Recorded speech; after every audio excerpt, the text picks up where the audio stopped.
अखण्डमण्डलाकारं व्याप्तं येन चराचरं तत्पदं दर्शितं येन तस्मै श्रीगुरवे नमः।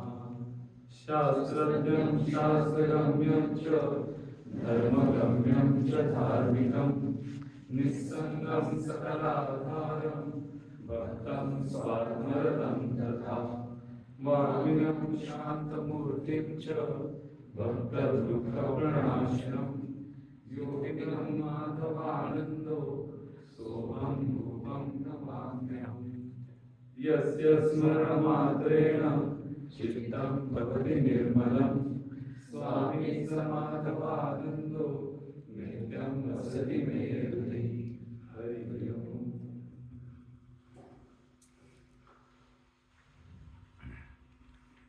काल 4 श्लोक झाले आपले.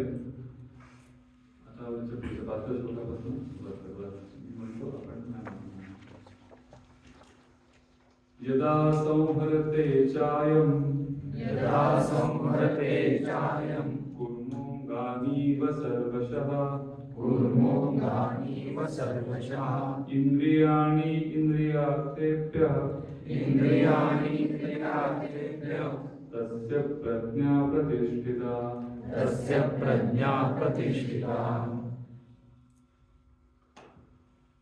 कासवाचं उदाहरण दिलंय आपल्या समजावं म्हणून.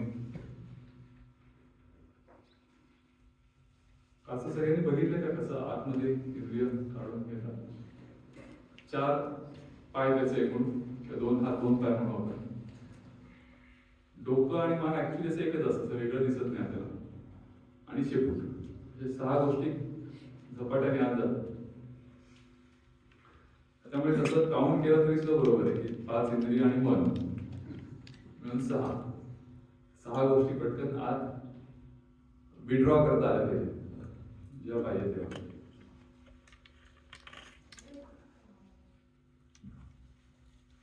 संपूर्ण गीतेमध्ये मला वाटतं कासव सोडून कुठल्या दुसऱ्या प्राण्याचा उल्लेख नसावा. एकच प्राणी आहे गीतेमध्ये माणसाला त्याच्याशी शिकण्याचा. घोडा. अर्जुनाला वेगळ्या अर्थाने उद्देश नाही, म्हणजे आदर्श म्हणून कासव असे होतं.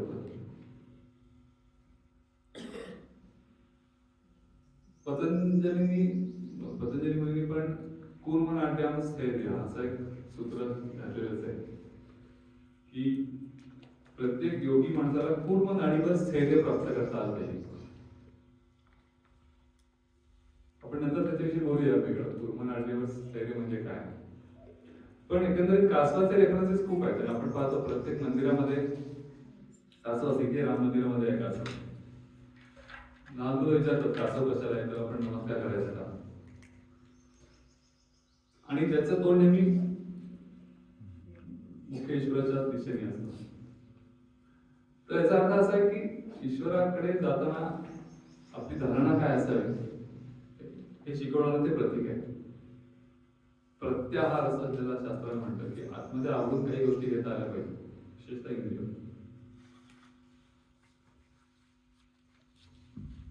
लहानपणी आपण सगळ्यात आवडणारी आपली गोष्ट कार्टूनच्या स्वरूपात जी पाहिजे म्हणजे कासव आणि ससाची गोष्ट. आणि त्या गोष्टीने एक गोष्ट आपल्या मनावर बिंबवली की टॉर्टॉइज इज द विनर, कासव हा जिंकतो शेवटी. Slow and steady is the race.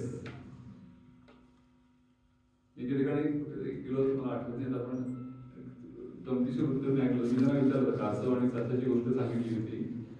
असं जातो मग तो ससा एकदम काय म्हणतो कॉम्प्लेसंट असतो, म्हणून तो आरामात झोप येतो आणि मग त्याच्यामुळे असं पुढे निघून जिंकतो. पुण्यात सांगितले की म्हणलं त्याच्यात काय शिकलात तुम्ही, काय उत्तर यावं. तर म्हणलं एकच गोष्ट आम्हाला लक्ष आली की हारलं तरी चालेल पण झोप महत्वाची.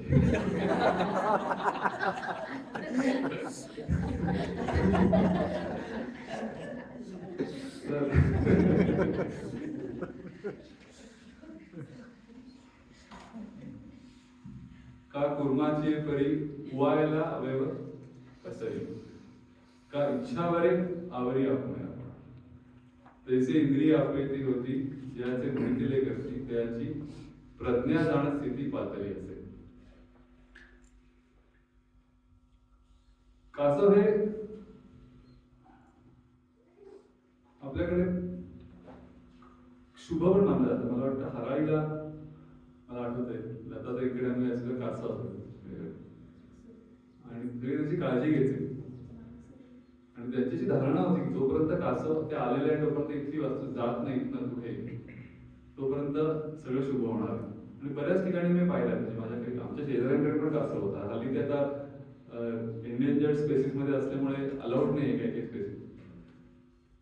पुढच्या आपण पावसला जाऊ तेव्हा ते डिंगणी नावाचं गाव आहे तिथे माझा एक मित्र ऍक्च्युली गेले 20 वर्ष होतं कासवांच्या ब्रीडिंग मध्ये काम करतो. फार छान असतं. छोटी पिल्लं ते समुद्रात सोडतात पाहण्यासारखं असतं. यावेळेला आपल्या पावसाच्या जमलं नाही पण ते जरूर आपण करूया. अतिशय म्हणजे बिनाईन असा हा प्राणी मला त्याच्यामुळे खूप आवडतो की एकदा तो आपल्या मागे पळू शकत नाही आणि खरंच काही करत नाही. उलट आपण जवळ गेलो की ते लगेच असं आवडून घेतो. त्यामुळे गीतेमध्ये योगसूत्रामध्ये सगळीकडे त्या कासवाला एवढं महत्व दिले की तुम्हाला विड्रॉ करता आला पाहिजे जगापासून, आतमध्ये येता आला पाहिजे. स्थितप्रज्ञाच्या याच्यामध्ये सगळ्यात पहिलं लक्षण सांगताना काय सांगितलं की प्रजाती यथा कामा, म्हणजे सगळ्या इच्छा मनातल्या इच्छा मनोगता पहिल्यांदा काढून टाका. पण हा तत्वज्ञानाचा अप्रोच झाला एकदम. काय काय सांगतात की इच्छा सगळ्या बंद ऐकून घेतली लोक. मग नंतर सांगितलं नाही ठीक आहे हे नाही जमते का मग निदान समबुद्धी करा की अनुकूल गोष्ट घडली काय काय प्रतिकूल घडली काय त्याचा परिणाम जास्त होऊन देऊ नका चित्तावर, समचित्त ठेवा. दुसरी स्टेप, तर इच्छेप्रमाणे प्रत्येक गोष्ट होईल असं नाही. तुमच्या जेव्हा प्रतिकूल होईल तेव्हा तुम्ही खचून जाता, अनुकूल होईल तेव्हा उड्या मारता, असं तरी करू नका. ऍटलीस्ट समजा हे पण होत नाही. म्हणजे आम्ही दाखवतो जमते असं पण प्रत्येकाला जमते असं नाही. पण ठीक आहे अजून खाली स्टेप डाऊन होतो. मग असं करा की 3 परिणाम सांग इच्छा ते फारच वाईट आहे. वितराग वयक्रोध हे तरी सोडा की राग म्हणजे एखाद्या गोष्टीची आसक्ती नको किंवा भीती नको किंवा क्रोध नको, तर तेही नाही जमत आहे. म्हणून भगवद्गीता अजून स्टेप डाऊन होते. म्हणून विनोबाजीने म्हटले की भगवद्गीता एक आईप्रमाणे माऊलीच्या वात्सल्याने ती मुलाला सांभाळते. हे पण नाही जमत आहे ना मग ठीक आहे. पण जिथे ऍक्च्युली संशय येतो, जिथे ऍक्च्युली संपर्क येतो, सगळ्यात बाहेर कोण येते इंद्रिय, ते इंद्रियालाच आवडून घ्यावं. तुम्हाला बुद्धी आणि मनाच्या पातळीवर काही झेपत नाही ना तर मग जिथे तो संयोग येणार आहे इंद्रियांचा विषयांशी की इंद्रियच आवडून घ्या. जेवढं होईल तेवढं तिथे तुम्ही जर आवडून घेतलं तर मग काही प्रश्नच नाही. आणि इंद्रिया आणि इंद्रियार्थ्या तस्य प्रज्ञा प्रतिष्ठित असं पण पुस्ती धरून टाकली तिथे. एवढं जरी जमलं तरी तुमची आम्ही समजू प्रज्ञा प्रतिष्ठित झालेली आहे की सिद्ध झालेली. ती खऱ्या अर्थाने होते का असं हा आपल्यासाठीचा प्रश्न आहे की फक्त इंद्रिय आवडून घेतली तर होईल सिद्ध तर नाही. कारण भगवद्गीता पुढे कर्मयोगामध्ये इंद्रिय विषयाविषयी बोलते. पुढच्या श्लोकामध्ये विषयाविषयी ते निराहारस्य देईना हे सांगूनच टाकले. फक्त इंद्रिय तुम्ही आवडून घेतली त्याचा अर्थ ते होणार नाही. पण निदान सुरुवात तरी करा. आणि म्हणून कासवाचं उदाहरण खूप महत्वाचं आहे. कारण कासवाच्या मध्ये अजून एक शक्ती अशी असते की त्याला कुठल्याही धोक्याची चाहूल फार पटकन लागते. विशेषतः फाइंडिंग निमो तुम्ही जर बघितलं असेल तर फाइंडिंग निमो मध्ये तो क्लाउन फिश निमो होता. निमोला शोधायला जायचं बाबा निघतो त्याचा बाबा त्याला माहिती नसतं की तुला कुठे नेलं. ते खूप लांब असतं डिस्टन्स सिडनी पासून कुठेतरी. ते कासवाच्या फ्लोने जात असतात आणि त्याच्या मार्गाने तो जातो. त्याला माहिती असतं कासवाचा सेन्स खूप चांगला आहे, ते डायरेक्शनचा सेन्स. आणि मग ते कासवा त्याला सोडतात तिकडनं तो बाहेर पडतो. तर असं म्हणतात की पाण्यात पोहणारी जी कासवं असतात त्यांना तर काही लांब किलोमीटर पर्यंत ज्या लहरी असतात त्या पकडता येतात की धोका आहे का कळत. आणि त्याबरोबर ते डायरेक्शन त्याप्रमाणे ते सगळे बदलत जातात. कधी ते कुठेही भक्ष्यस्थानी पडत नाही. आणि त्याप्रमाणे पूर्वाची परी उवायाला अवयव पसरली. जेव्हा तुम्हाला गरज आहे तेव्हा इंद्रियांचा वापर करा, गरज नाही तेव्हा ती काढून आतमध्ये काढून. म्हणजे एका प्रकारचा संयम सांगितलेला आहे. असा संयम जर करता आला तर फारच चांगली गोष्ट आहे इंद्रियांच्या पातळीवर. प्रश्न असा आहे तो का करता येत नाही.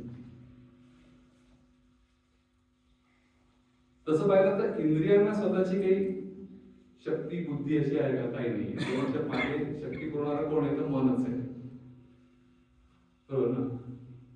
डोळा हा डोळ्याच्या ताकदीने बघू शकतो का? नाही बघू शकत. बघणारी ताकद वेगळी असते. पण तरी सुद्धा भगवद्गीतेमध्ये जे आता उदाहरण दिलंय की उपमा दिली की इंद्रिय 5 घोड्यांसारखी आहे, ती कायमच 5 वेगळ्या दिशेला उधळलेली आहेत. त्यांना आवरणारी शक्ती म्हणजे तो लगाम, म्हणजे ते मन आहे. आणि लगाम शेवटी कोणाच्या हातात असतो तर जो सारथ्य करण्याच्या हातात असतो, तर ती म्हणजे बुद्धी आहे. आणि सारथ्य करणारी बुद्धी ही जर तुम्ही परमेश्वराच्या हातात दिली तर मग काही प्रश्नच नाही मन आवरायचा. असं ते रूपक आहे सगळं रथाचं. नाही तर आपले घोडे उधळलेले असतात काय.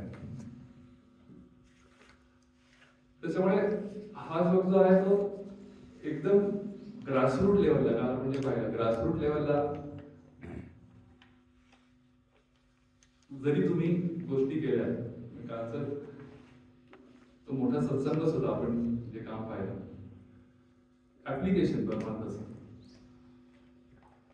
ज्याच्याविषयी आपण बोललो होतो की मनाच्या वृत्ती किंवा मनातल्या इच्छा आवरण्यासाठी हा एक चांगला मार्ग आहे की लोकांचे प्रश्न सोडवा, लोकाभिमुख व्हा.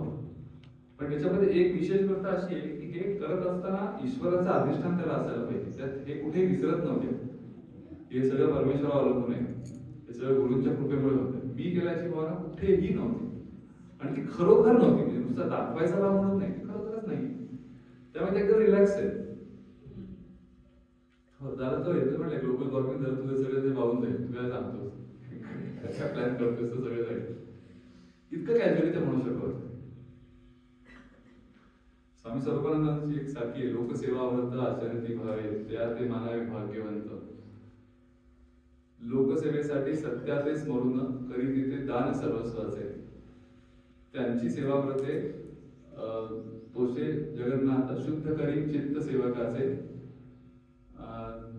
स्वामी म्हणे लाभे आत्मज्ञान जगी जनार्दन प्रकट होतो.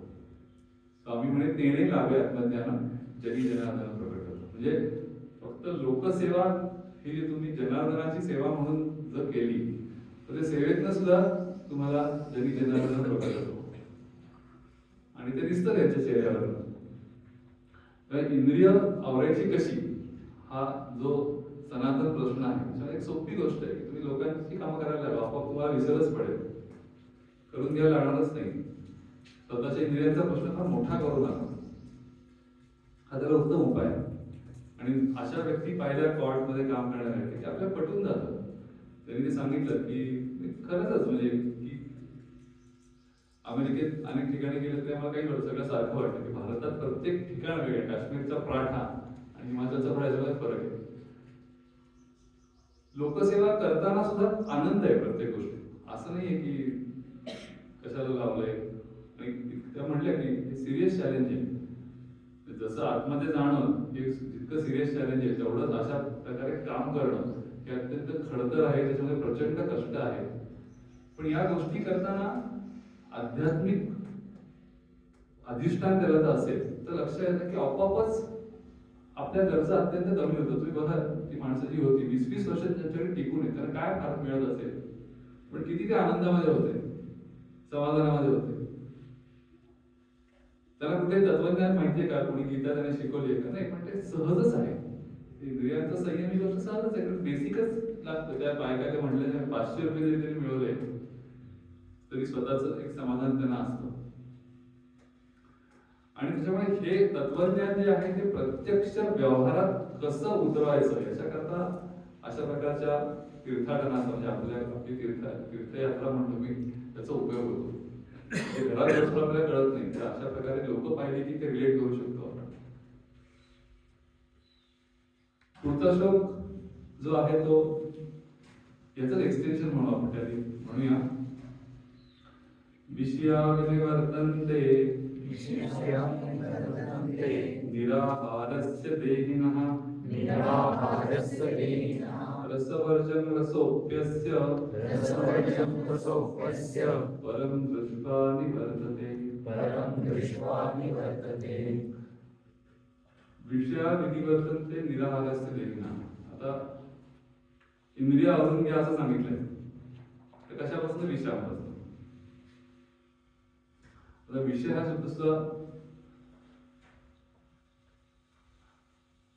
सध्याची जेनझी मला माहिती नाही एक्झॅक्टली ते का असं म्हणतात.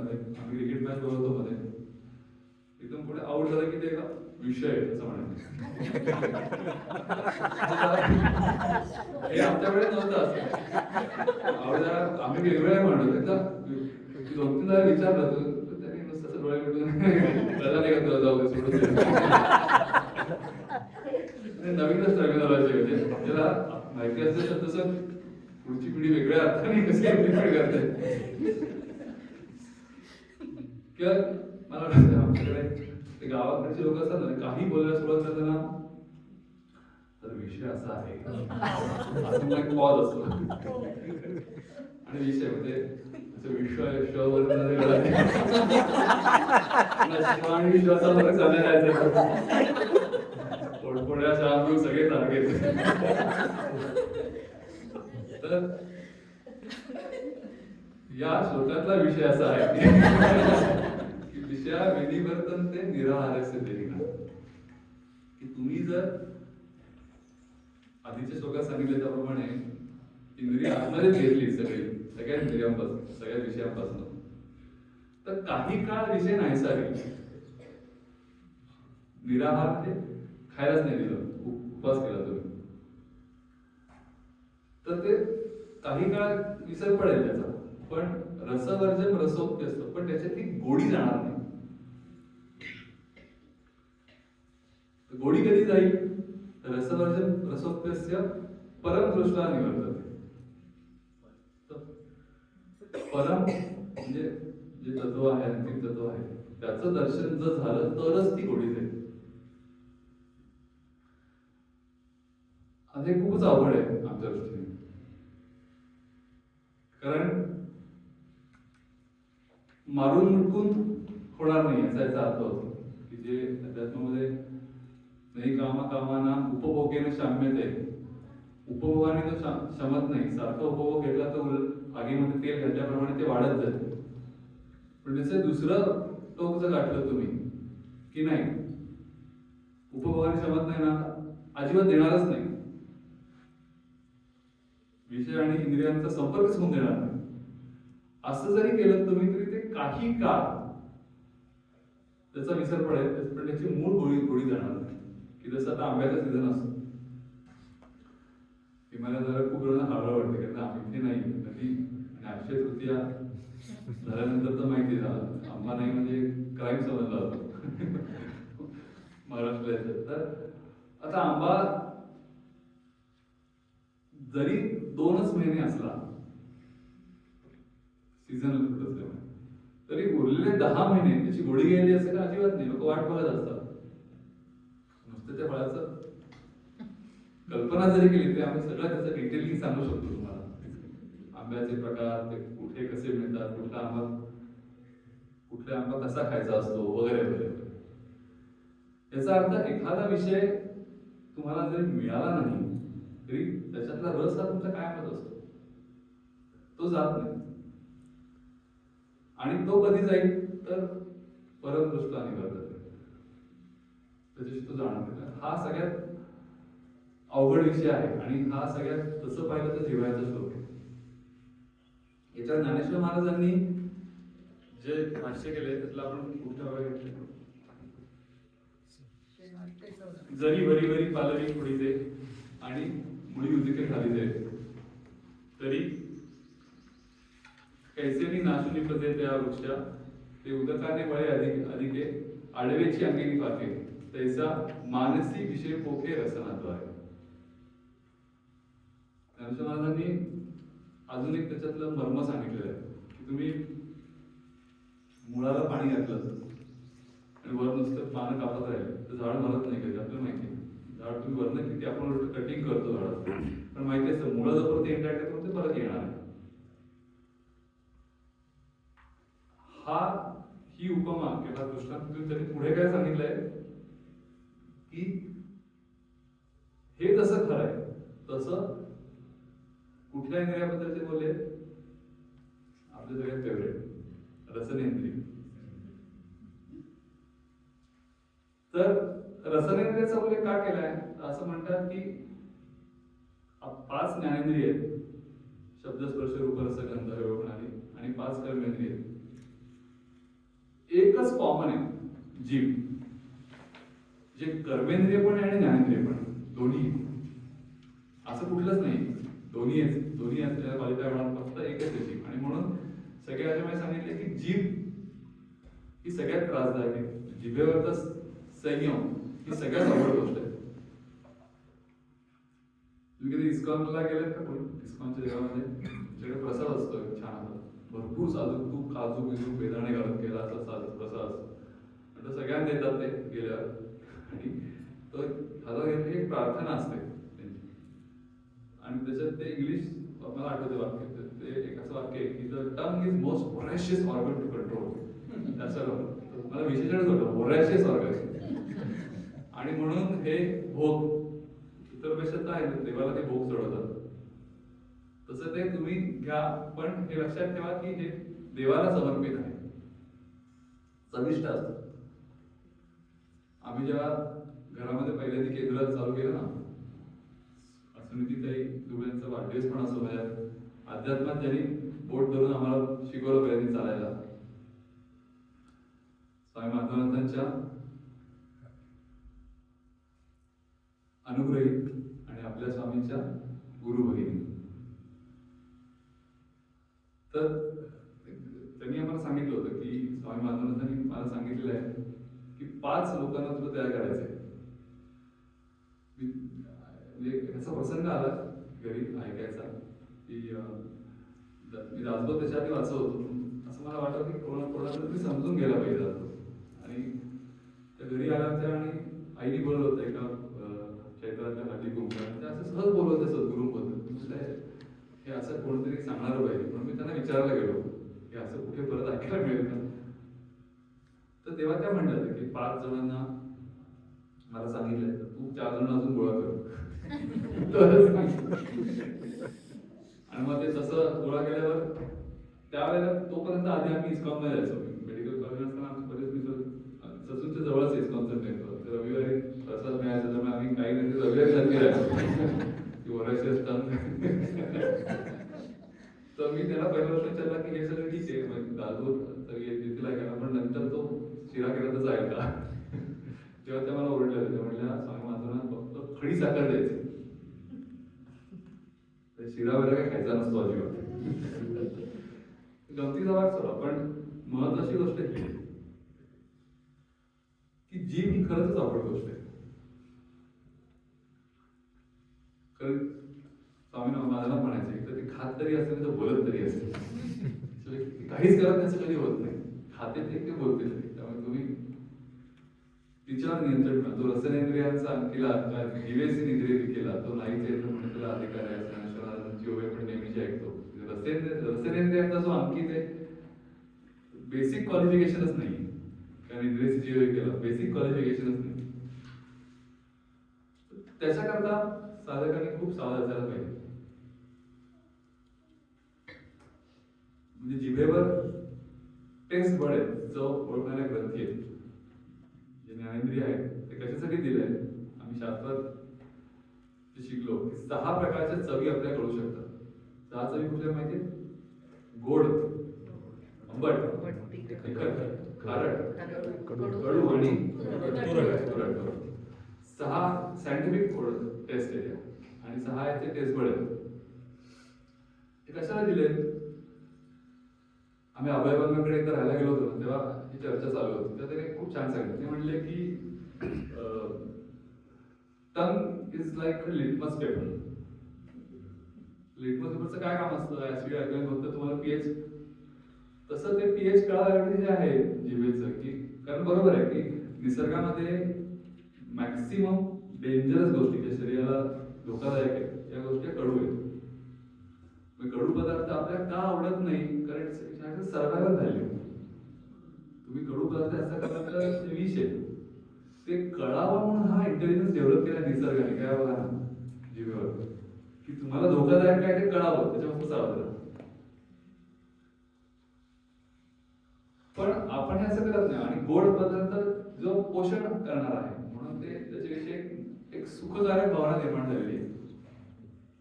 तर तो काळ असा होता की लोक भरपूर कष्ट करत होते, त्यांना खायला मिळत नव्हतं इझिली. गोड मिळालं तर खाऊन घ्या असा तो काळ होता की कुठेतरी कंदमुळं मिळायची, फळं मिळायची. आज मिळाले ते ठीक आहे, पुढचे 10 दिवस मिळणार पण नाही. आपली ह्युमन बॉडी अशीच तयार झालेली आहे ऍक्च्युली. रोज ब्रेकफास्ट, लंच, डिनर याच्यासाठी आपलं शरीर अजूनही तयार नाहीये.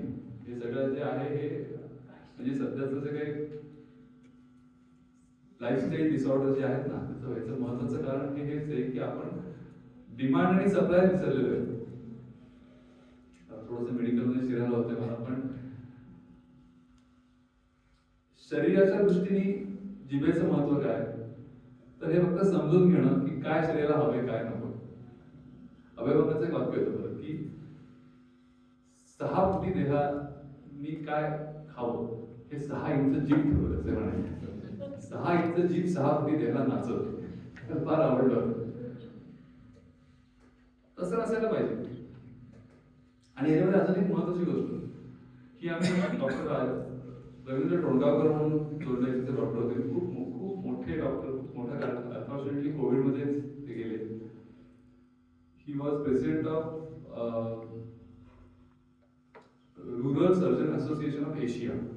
आणि आमच्या विजय मेडिकल कॉलेजमध्ये असे 2च व्यक्ती झाल्या गेल्या 70 वर्षामध्ये की ज्यांनी first year, second year, third year ते MS पर्यंत सगळ्या वर्षी गोल्ड मेडल मिळवले. त्यातले ते एक होते. आणि एवढं करून सुद्धा त्यांची आठवण्याचं कारण दुसरं की जसं त्या दिदींनी काम केलं ना, असं ते सगळं विनोबाजींचे अनुयायी होते. सगळं असताना आणि सगळ्या ठिकाणी त्यांना रेड कार्पेट असताना सगळं सोडून ते दोंडाईच्या नावाच्या खेड्यात गेले, धुळ्याच्या जवळ. आणि त्यांनी पूर्ण गरिबांच्या सेवेसाठी हे सगळं केलं. आणि ते गीताई वाचायचे, आमचे नेहमी डिस्कशन व्हायचे, माझे नातेवाईक होते आमचे. तर त्यांनी एक गोष्ट फार चांगली सांगली होती. ते आम्ही सहज चर्चा झाली 60% लोक का जिभेच्या आहारी जातात. तर ते म्हटले कसं आहे की घरामध्ये समजा एखादा खाऊ आणला आणि असं इमॅजिन करा की 6 मुलं आहेत घरात, तर काय होईल, तो 6 जणांमध्ये वाटला जाईल. प्रत्येकाला सारखा वाटा मिळेल, बरोबर ना. आता असं करा की समजा काही कारणांनी त्यातली 3 मुलं कुठेतरी गेली, तर काय होईल, तर जो काही खाऊ तो 3 जणांना वाटत जाईल. असं करा की 5 जण गेली आणि एकच एक वाटतो, तो अख्खा खाऊ त्यालाच मिळेल. तर तसं झालंय की सध्या काय झालंय की गोड पदार्थ इतका अवेलेबल आहे, आपण कालच ते पाहिलं 365 दिवस. त्याच्यामुळे आणि आपण जाणीवपूर्वक कडू आणि तुरट पदार्थ काही खातच नाही. आणि taste bud which are responsible for identifying the sweet taste यांना मुळातच सॅटिस्फॅक्शन पोषण म्हणतो आम्ही त्याला. किती खाल्ल्यावर एक मेनूमध्ये केंद्र असतं की ज्याला संवेदना गेल्यावर ते स्टिम्युलेट होतं आणि मग सॅटिस्फॅक्शन माणसाला मिळतं. तर मुळातच त्या गोडच्या ह्याला खूप जास्त संवेदना पाठवायला आणि त्या पटकन ऍडिक्ट होतो की त्याच त्या संवेदना परत पाहिजे. तर त्याने छान सांगितलं होतं की जसे 5 भाऊ घरात नाही, तसे आपल्या रोजच्या आहारामधनं बाकीचे सगळे ऑलमोस्ट गेलेले आहेत. आणि त्याच्यामुळे गोड खायची टेंडन्सी खूप जास्त होते, क्रेव्हिंग, शुगर क्रेव्हिंग. आणि म्हणून आयुर्वेद असं सांगतं की रोज तुमच्या जिभेला 6 चवी समजल्या पाहिजे. असं समजलं तर आपोआप तुमची गोड खायची टेंडन्सी कमी होईल. पर सायंटिफिक ऍडवाइस आहे. आम्ही मुद्दाम सांगतो रोज काहीतरी कडू खा, रोज काहीतरी तुरट खा, त्यांनी आपोआप गोड समजणारे जे ज्ञानेंद्रियातला जो एक भाग आहे ना, त्याचं जे त्या विषयीचं जे आकर्षण आहे ते आपोआप कमी व्हायला मदत.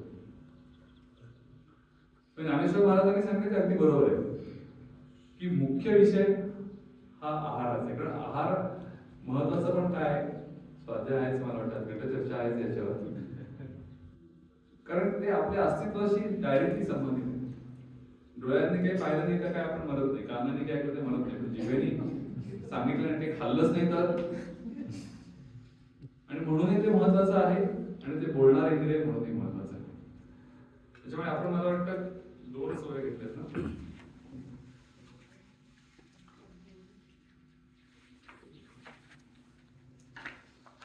तैसे उदकाशनी बळे अधिके तैसे आडवेनी अंगे पाके तैसे मानवी विषय पोके रत्नाचा, एक दोनच घेतले.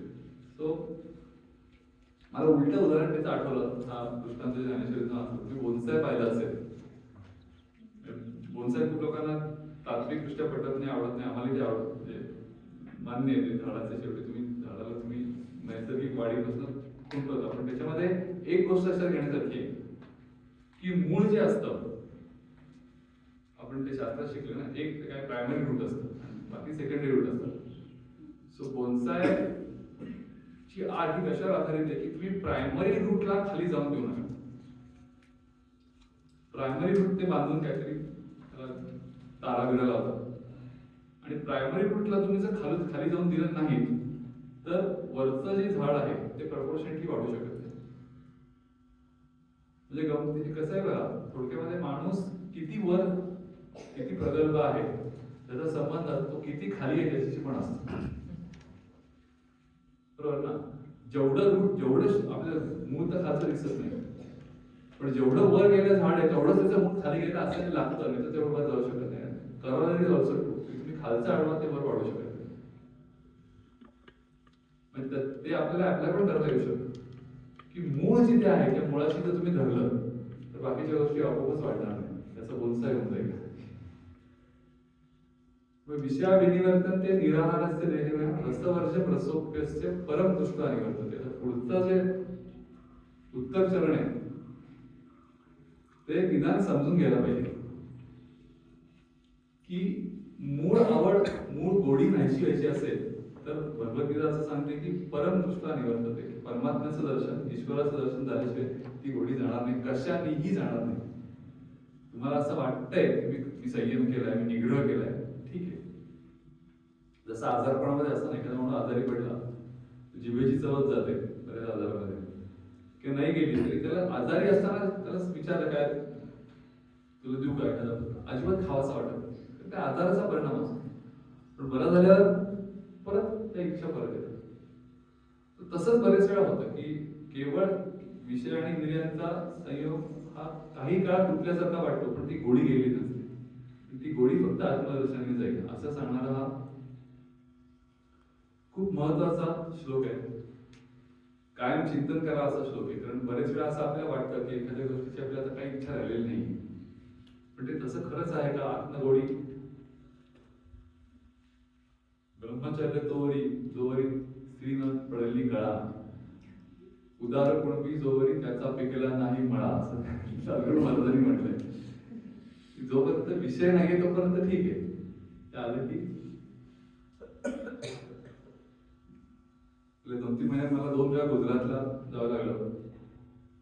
तिथे काठियावाडी जेवण असतं ना, ट्रेडिशनल गुजराती, तिथे आता मी गेलो होतो त्या जेवण असताना ते कोणतरी बोललं होतं की माणसनी परीक्षा खाटलेली पाटली, गुजराती बरोबर म्हणला. माणसनी परीक्षा खाटलेली पाटले, खाटले म्हणजे खाटेवर, माणसाची खरी परीक्षा खाटेवर तर काही सांगायला नको जास्त. खाटेवर याचा अर्थ तो आजारी पडलेला असंही होतो, आणि पाटले म्हणजे जेवता. खरा माणूस खाटले आणि पाटले ओळखायला कोणालाही सांगत होता.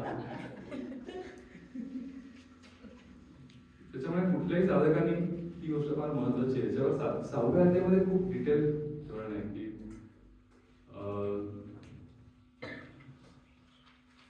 आहार तरी सेविजे तरी युक्ती सेनी मापे मविजे, क्रिया जाता आचरिजे फिरायची स्थिती, मी तर या पावली चालीचे, मी तर या बोली बोलीचे, निद्रे ही मानू द्यायचे अवसरे एके, जागणे जरी झाले तरी तेही व्हावे मितले, त्याने धातू सम्मे सांचले असे जेथ, ऐसे युक्तीशेनी जे मापे इंद्रिय भोपिले जो भाते, तो संतोषाची वाढते मनची करी असं म्हटलं. त्याच्यावर सोपी साखी जी आहे स्वरूपानंदांची, स्वामी स्वरूपानंदांची, की नको निराहार, नको सेवफार, सदा मिताहार असो द्यावा, नको अति झोप, नको जागरण, असावे प्रमाण इंद्रिय म्हणजे, नको बोलू फार, नको धरू मौन, करावे भाषण परिमित, संयमी जीवन पाणता सहज, स्वामी म्हणे तुझे योगसिद्धी. त्यामुळे हा बेसिक संयम ही खूप महत्वाची गोष्ट आहे. 3 गोष्टींचा मी आहार सांगितलाय, निद्रा सांगितलाय आणि बोलणं सांगितलंय. त्यामुळे 3 पैकी 2 गोष्टी जीवेशी संबंध आहे, डायरेक्टली खाणं आणि बोलणं. संयम ही गोष्ट आहेच आहे, ती करावीच लागते. परमदृष्टा निवार्थ ते झाल्याशिवाय आमचं जाणार नाही गोडी, मग कशाला संयम करा असं म्हणून चालत नाही. ते संयमानेच होणार आहे. आणि कुठलाही योगी पुरुष हा, मला आठवत आहे हा प्रश्न मला गेला आता कडे आम्ही गेलो होतो हराळीला, त्याची खूप चर्चा होती परमार्थाची आवड आहे का वगैरे. त्यांना असं ऐकायचं, एकच प्रश्न विचारला, किती वेळ झोपता तुम्ही?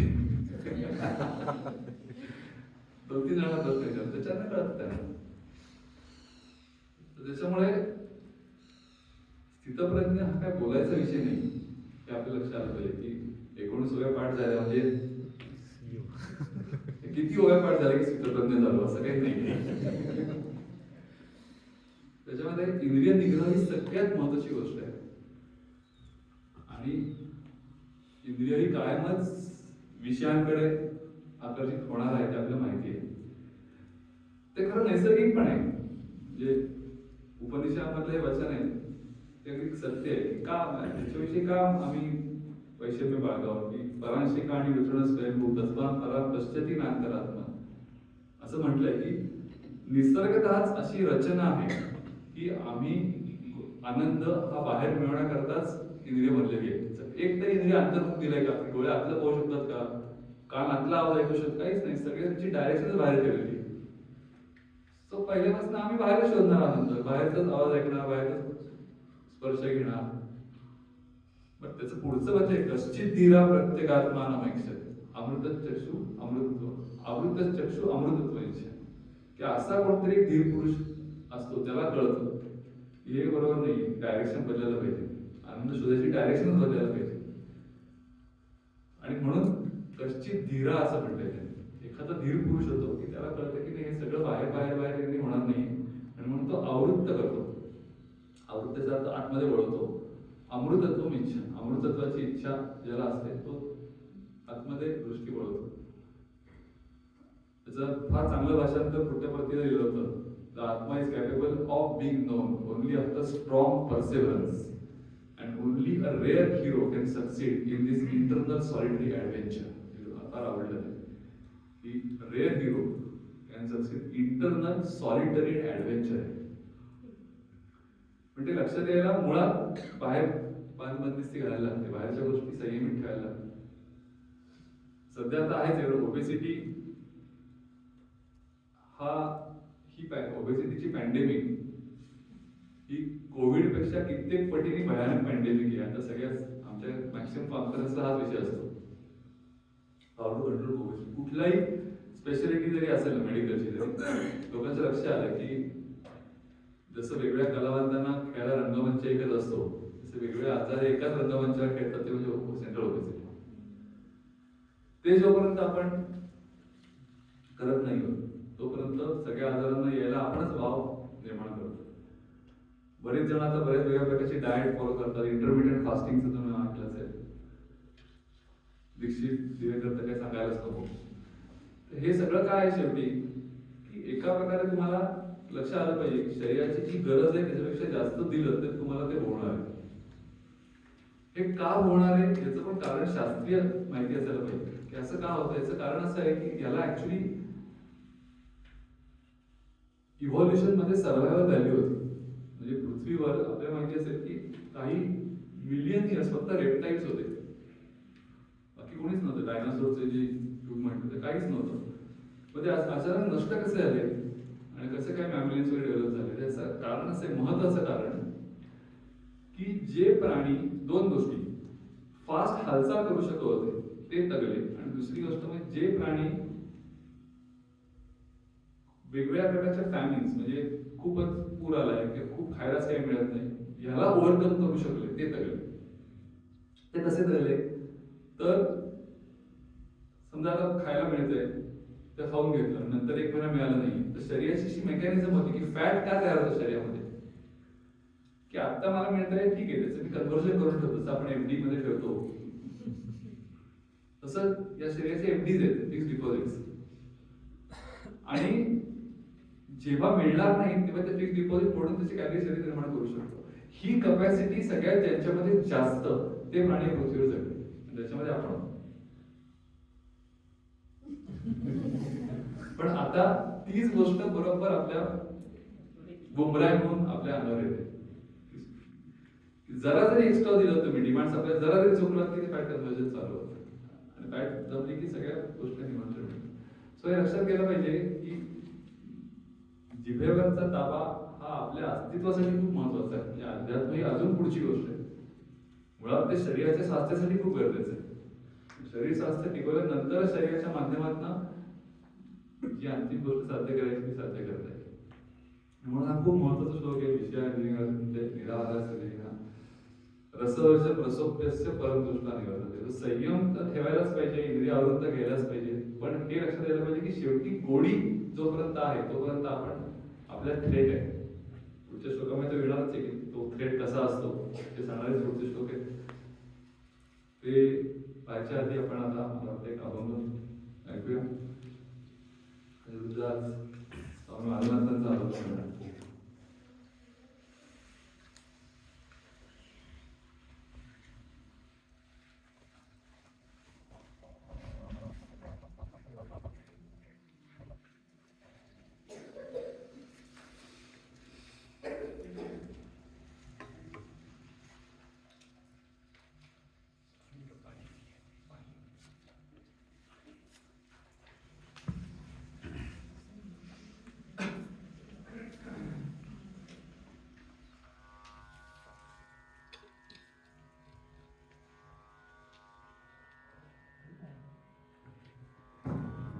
हरिओम.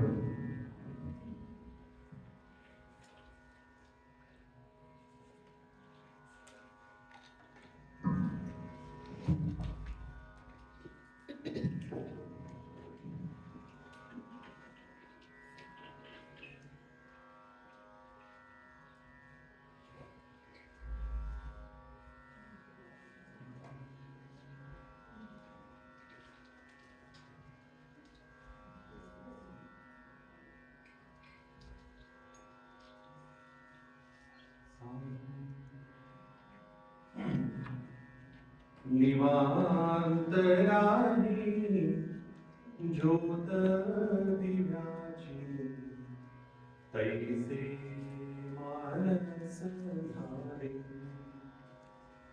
गुरु कृपेने निर्मळ होई शांत तेवत राही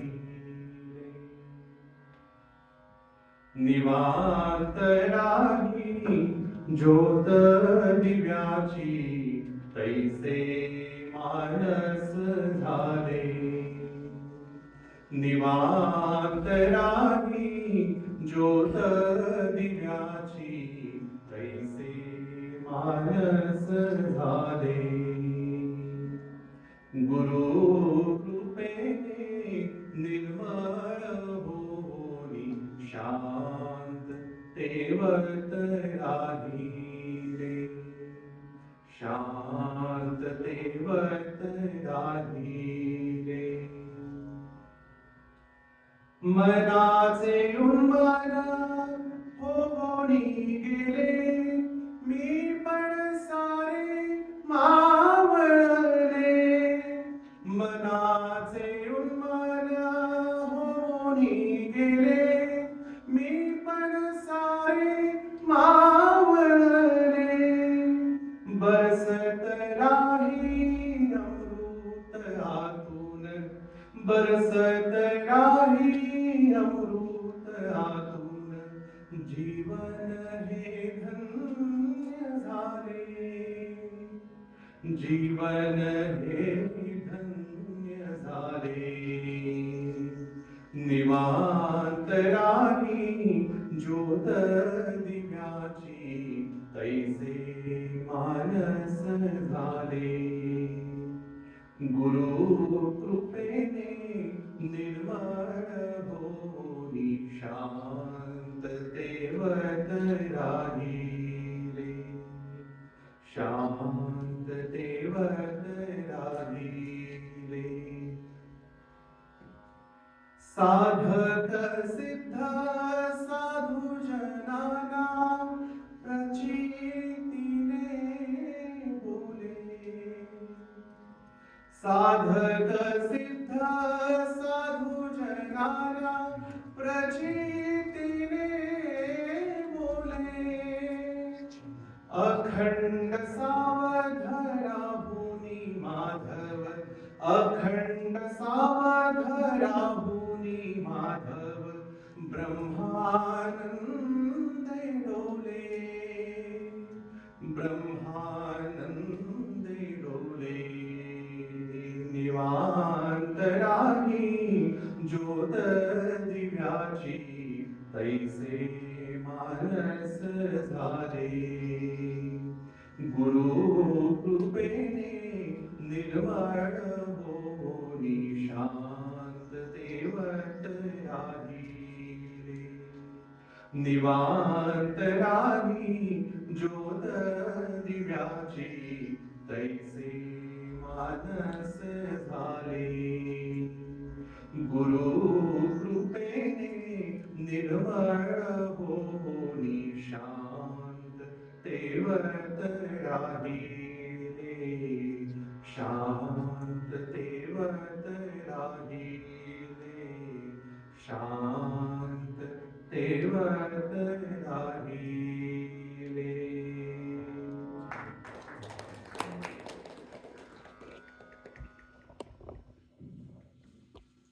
खूप छान.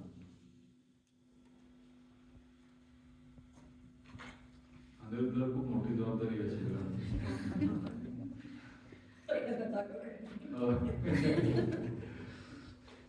पुढचं श्लोक म्हणूया आपण. यततो यपि कौन्तेय पुरुषस्य विपश्चितः पुरुषस्य विपश्चितः इंद्रियाणि प्रमाथीनि इंद्रियाणि प्रमाथीनि हरन्ति प्रसभं मनः. हरन्ति प्रसभं मनः. सावध राहायला लागतं एकंदरीत. पुरुषस्य विपश्चिता असं म्हणतात. विपश्चितेचा अर्थ विद्वान असाही होतो, ज्ञानी असाही होतो. विपश्चना शब्द जो आहे तो आणि विपश्चित शब्द जे आहे ते मुळात तो पाली शब्द आहे असं म्हणतात काही जण. पाली विपश्चनेमध्ये त्याचा अर्थ असा म्हणतात की ई पश्चको असं बुद्धांनी सांगितलं होतं. ई पश्चको म्हणजे या आणि विशेष प्रकारे स्वतःकडे बघा. ई पश्चको त्याचं ते अपभ्रमण विपश्चना असं. थोडक्यामध्ये स्वतःकडे पाहिजे विशेष बुद्धी प्राप्त झालेला जो पुरुष असतो त्याला पण ही इंद्रिय इतकी प्रमाथी आहे, उद्योगी आहे की ती प्रसभ म्हणजे बळानी हरंती मना त्याच्या मनाला सुद्धा ती ओढून देतात. ज्याला याचं ज्ञान शब्दाच्या माध्यमातून ज्ञान प्राप्त झालेलं आहे सगळं मला माहिती आहे, पण तरी पण मनावर येत नाही. आणि खूप वेगवेगळ्या प्रकारे आपण अनुभवतो. आमच्याकडे असे खूप ऍथलीट्स असतात चांगले की जे जेव्हा त्यांच्या पीक करिअरला असतात तेव्हा ते दिवसाला 6-6, 8-8 तास त्यांना व्यायाम करण्याशिवाय पर्याय नसतो आणि त्यांचं फिजिक जे काही प्रो लेवलला असतं कोणाला हेवाटा असतं, पण काही कारणाने पुढे आयुष्यामध्ये ते सुटतं सगळं व्यायाम वगैरे किंवा इंजुरीमुळे पण सुटतं. आणि मी नेहमी असं म्हणतो की एक वेळ व्यायाम न करणारा माणूस जो असतो ना तो जाड होत नाही, पण व्यायाम करणारा माणूस ज्या वेगाने जाड होतो का साधं कारण आहे त्याचं. असा अर्थ घेऊ नका की व्यायाम करायचं पण लॉजिक लक्षात घ्या की डिमांड सप्लाय परत त्याला ते व्यायामाच्या वेळेला जी काही गरज असते शरीराला त्याप्रमाणे तो आहार घेत असतो आणि व्यायाम सुटल्यावर ते बदलतच नाही, तो सवय तेवढंच घेत राहतो आणि कळत नाही त्याला असं वाटतं मी एवढा व्यायाम करायचो, याचं कसं झालं माझ्या शरीराचं. नेहमी लोकांना सांगतो की व्यायामाला भूतकाळ नसतो, फक्त वर्तमान काळ असतो. भूतकाळ फार तर फार 1-2-3 महिने क्रेडिट घेतो, म्हणजे ते सो नाही ना. 30-40 उलटल्यावर तुम्हाला लक्षात येईल की तुम्ही 10 दिवस उपास कडक केला तर जे काही पुण्य मिळतं ते 2 दिवसात पुढे शरीर इकडे करू शकतं. पण ते कळतच नाही. माझ्याकडे एकदा एक असा होता, तो चांगला होता ऍथलीट, आणि तो नंतर हल्ली काय ते खंडी शिंदे साहेबांनी 4 FSI सगळ्यांनी काढल्यामुळे जो तो उठतो तो बिल्डरच होतो, जागा असला म्हणतो तो बिल्डर झाला. त्याच्यामुळे ते सगळं वेगळ्या विषयात आयुष्यात गेल्यामुळे ते व्यग्रता होती आणि ते सगळं दुर्लक्ष झालं. बाकी स्वतःकडे खूप दुर्लक्ष आलं. तो रिपोर्ट घेऊन रिपोर्ट सगळे त्याचे ऍब्नॉर्मल आले, ते लोकांनी व्यवस्थित त्याला घाबरवलं होतं आणि म्हणून तो रिपोर्ट समजून घ्यायला आला की खरंच असं आहे का डेंजरस. कारण मला काही कळत नाही, तुम्ही सांगा समजून. ते सगळ्यात काय होतं म्हणलं, कोलेस्ट्रॉल वाढले, शुगर वाढली, क्रिएटिन वाढलेले, किडनी फंक्शन चांगलं नाही आहे, ECG म्हणजे हार्ट आहे. मध्य प्रदेशाविषयी काही बोलायलाच नको. ते त्याला म्हणजे असं म्हणतात ना की काय पोटाचा प्रश्न सुटला की सुटलेल्या पोटाचा प्रश्न निर्माण होतो.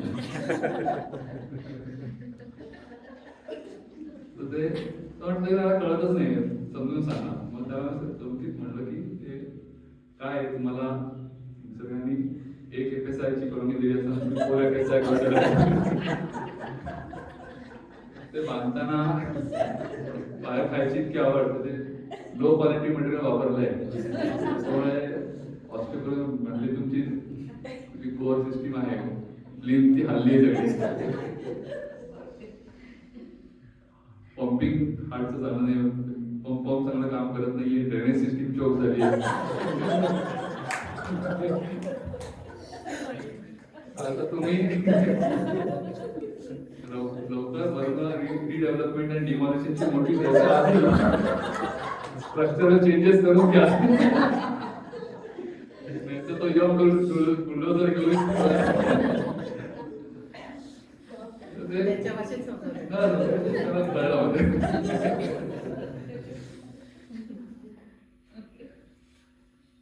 उपद्व्याप करतात इंद्रिय आणि कोणाला ओळख मिळू शकतात. सध्याच्या काळामध्ये मला सगळ्यात रसनेंद्रियांविषयी आपण बोललो तेवढंच दुसरं म्हणजे दुसरी इंद्रिय नेत्र. असं म्हणतात की माणसाची जी ऊर्जा असते, ती ऊर्जेचा जो क्षय होतो त्याच्यात जवळजवळ 60 ते 70% क्षय हा फक्त डोळ्यातून होतो. Energy loss. हे कुठे सायंटिफिकली मेजर करायचं हे नाहीये, पण हे खूप जणांच्या सब्जेक्टिव्ह ऑब्झर्वेशन मधनं आणि योगी पुरुषांनी पण हे अनेक ठिकाणी मेन्शन केलं की का डोळे मिटून बसायचं, की तुम्ही नुसतं एक इंद्रिय जरी शटडाऊन केलं तरी तुमचं जवळजवळ 70% ऊर्जेचा अपव्यय टळणार आहे.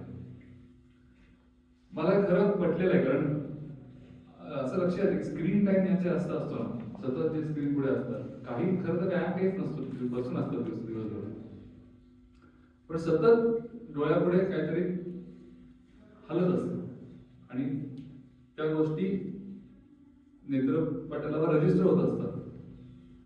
त्याच्यामुळे दिवस झाला की त्याला प्रचंड थकल्यासारखं होतं, गळून गेल्यासारखं होतं.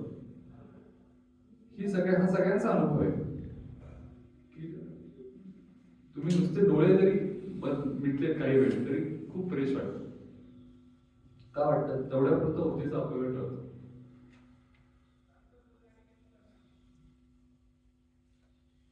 असं म्हणतात की हा एकच असा अवयव आहे शरीरामधला की जो शरीरात असूनही शरीरात नसल्यासारखा आहे म्हणतात.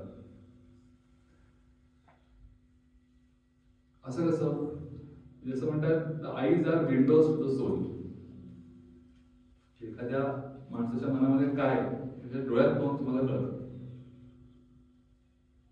उलट की जे काही आतलं आहे ते तुम्ही लपवू शकत नाही बिकॉज ऑफ युअर आईज. तुम्ही बाकी काही ऍक्टिंग करा पण डोळ्यामधनं तुम्ही काय जे काय आहे तसंच प्रकट होत असतं. फार इंटरेस्टिंग आहे सगळं याच्यामध्ये. आम्ही हे ऍक्टिंग स्कूलमध्ये मी तुम्हाला सांगितलं FTI मध्ये या गोष्टी सहज म्हणजे व्यायाम शिकत असतो तर आम्ही डिस्कस करायचो आणि मोठ्या मोठ्या कलाकारांबरोबर या गोष्टी डिस्कस केल्या त्यांना ते पटलेले आहेत. नावं प्रत्येकाला घेत नाही की उदाहरणार्थ तुम्हाला जर राग आला असं दाखवायचं असेल क्रोध तुम्ही क्रोधाची खूप ऍक्टिंग केली. श्रीरामकंडीला कपाळ आठे आहेत, हात मुठी वळले आहेत, श्वास पण डोळ्यात नसतं दिसलं नाही राग तो कधी खरंच वाटणार नाही त्या चिडलाय. पण त्याच्या उलट बाकी काही नाहीये पण डोळ्यातनच अंगार आला. म्हणून जे चांगल्या प्रतीचे अभिनेते असतात ना त्याचे डोळेच बोलतात फक्त. डोळ्यातनं सगळं कळतं काय आहे. बिकॉज दे कॅनॉट लाय असं म्हणतात. आईज कॅनॉट लाय, दे कन्फ्रॉन्ट रियालिटी. म्हणून त्याच्या आंखों में आंखें डालकर बोलू मेरे हिम्मत है तो कारण तो खोटं बोलू शकणार नाही डोळे डोळे. असं सांगितलं जातं की तुम्ही एखाद्या उदाहरण लिफ्ट मध्ये तुम्ही चाललेला आहे कुठल्याही अनोळखी माणसाकडे तुम्ही टक लावून 3 सेकंदापेक्षा जास्त पाहू शकत नाही सांगितलं. Considered as intrusion to his privacy. तुम्ही अधिक्षेप करताय त्याच्या म्हणजे उदाहरणार्थ एका क्लोज जागेमध्ये आहात लिफ्टमध्ये आहात एखाद्या माणसाला धक्का आला तरी आपल्याला काही वाटत नाही पण तुम्ही कल्पना करा अनोळखी माणूस टक लावून पाहायला का असं का because that means he is trying to go inside you. आम्ही गमती असा मेसेज फक्त प्रेम वीर वीरांगना हा अधिकार असतो बाकी कोणाला टक लावून पाहायचं नाही. कारण ह्याच्यामध्ये फॅक्ट काय लक्षात घ्या की डोळे जे आहेत ते आतल्या गोष्टी उघड करणार आहेत आणि म्हणून जे काही रिफ्लेक्शन असतं ते सगळं डोळ्यांमध्ये असतं. योगशास्त्रामध्ये अजून एक खूप महत्वाची गोष्ट आहे की जसं आपलं श्वास आणि मनाचं नातं आपण नेहमी सांगतो ना श्वासाचं आणि मनाचं असं म्हणतो आम्ही विड्या भोपळ्याचं नातं आहे की तुम्ही जर श्वासावर नियंत्रण मिळवलं तर तुमचं मन ऑटोमॅटिक कंट्रोलमध्ये येतं. काही वेगळं करायला लागत नाही किंवा मनामध्ये जे काय ते श्वासावर लगेच प्रतिकृती होती. माणूस चिडला तर श्वास वेगळ्या प्रकारे घेतो, माणूस शांत असतो वेगळ्या प्रकारे श्वास घेतो. एखादा माणूस आत्महत्येचा विचार करत असतात तर पूर्ण अंतर कुंभकात असतो तो त्याला कळत नसतं श्वास ऍक्च्युली रोखलेला असतो 10 सेकंद. तसंच मनाचं आणि डोळ्याचं पण नातं आहे की असं मनाची जी हालचाल असते ती बुबुळांच्या हालचालीवरनं कळते. म्हणून डोळ्यातलं स्थैर्य हे योगी पुरुषाचं लक्षण समजलं जातं की पापण्या आणि बुबुळ किती हालतात याच्यावरनं माणसाच्या मनाची स्थिरता कळते. विचार लागत नाही किती वाजता मेडिटेशनला बसता किती तास बसता नाही कारण ऑब्जेक्टिव्ह मेजरमेंट आहे मनातल्या हालचालींची. अशा बऱ्याच छोट्या छोट्या गोष्टी इंद्रियांविषयी आपण इन जनरल पण ऑब्झर्व करू शकतो. उदाहरणार्थ अजून एक गोष्ट डोळे आपण जेव्हा पाहतो पांढरा भाग असतो आणि आतमध्ये बुबुळ असतो. तुम्ही नीट ऑब्झर्व केलं लक्षात येईल की दोन्ही बाजूनी पांढरं दिसतं पान आणि खालच्या बाजूने दिसतं पांढरं पण बुबुळाच्या वर जे असतं स्क्लेराचा भाग तो कधी कोणाचं दिसत नाही. बरोबर अनलेस यू आर टेरिफाईड म्हणजे भीती किंवा क्रोध आला तरच तो वरचा पांढरा भाग व्हिजिबल होतो. असं म्हणतात आपल्या याच्यामध्ये की ते दोन ह्याच्यामध्ये होते असा एक प्रसंग किंवा संपूर्ण जागृतीचं ते लक्ष मानलं. म्हणून तुम्ही कुठल्याही देवस्थानामध्ये बघा फक्त डोळे जे असतात ना ते कसे असतात बघा ते काय बुबुळ काळ पूर्ण पांढरी स्क्वेअर दाखवले असतात. आपल्याला लक्षात येत नाही आपल्या वेळेला असे कधी दिसत नाही आपण असे केल्याशिवाय पण ते अखंड जागृतीचं लक्षण म्हणून तसंच मार्क केलंय. मोशो काय होतं वेगळ्या विषयावर तर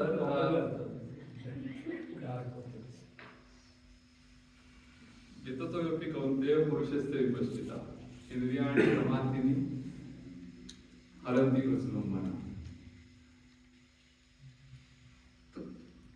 इंद्रिय ही इतकी बलवान आहे ती कधी तुम्हाला खेचून घेऊ शकतात, म्हणून ती आवृत्त करा हा मुख्य विषय. आणि ती आसक्ती कोणालाही सुटलेली नाही. मोठ्या मोठ्या संतांचे चरित्र जर पाहिली, तुलसीदासांची एक गोष्ट तुम्हाला माहिती असेल की तुलसीदास कसे झाले. असं म्हणतात की तुलसीदास त्यांना बायकोविषयी प्रचंड ओढा होता, इतका की ते कधी बायकोला घराच्या बाहेर पडून द्यायचे नाही. आणि कोणी आलं बाहेर काही ते कारण सांगायचं की ती येऊ शकत नाही, इमर्जन्सी आहे. बरेच वेळा सांगायचे मला वडील नाहीये, त्यामुळे माझ्याकडे बोलणारं कोणी नाहीये, पितृ कार्य लहानपणी वडील गेले होते. आणि कधी तिला त्यांनी बाहेर पडून दिलं नाही. आणि असा एक प्रसंग घडला की त्यांना काही कारणाने जायला लागलं, कोणतरी बाहेर ना आलं आणि विश्वासू व्यक्ती होती म्हणून ती गेली.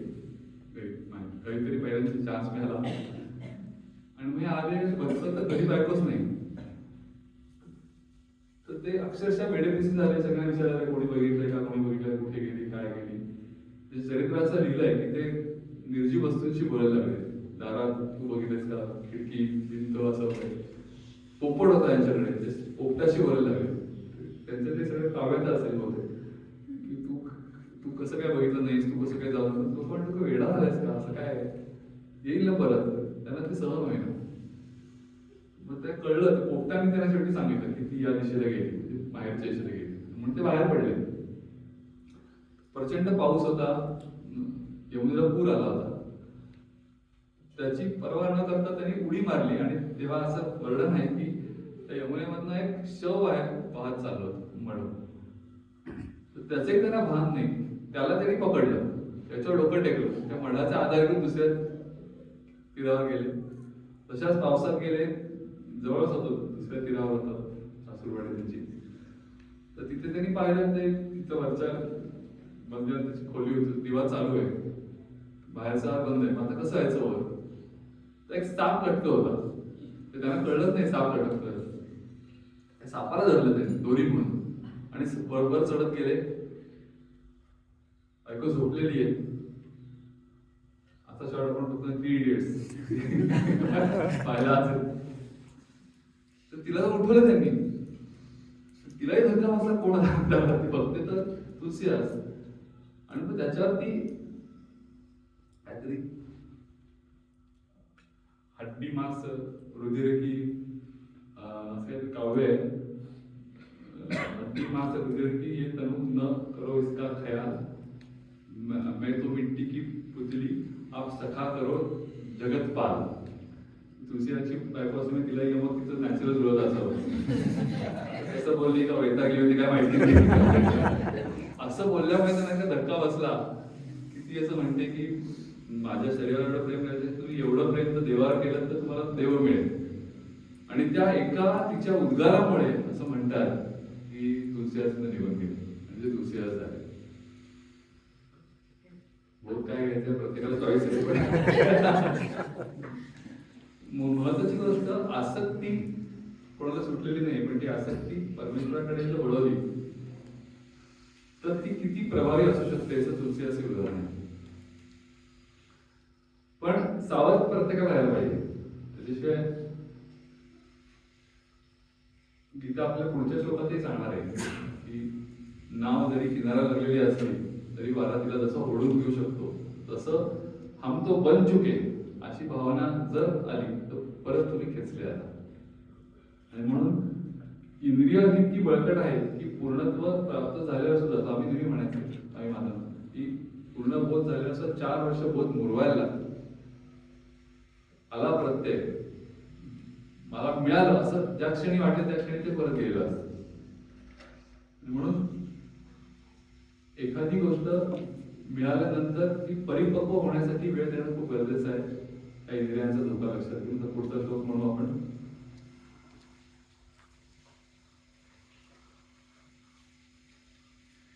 तानि सर्वाणि संयम्य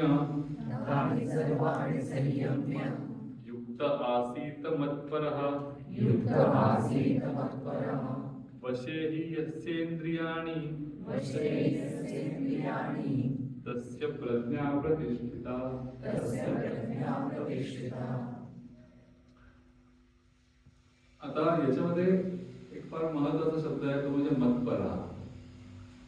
इथे हा एकमेव शब्द स्थितप्रज्ञ लक्षणातला असा आहे की जो भक्तीची आवश्यकता सांगतो. म्हणजे आता हे सगळे मार्ग झाले.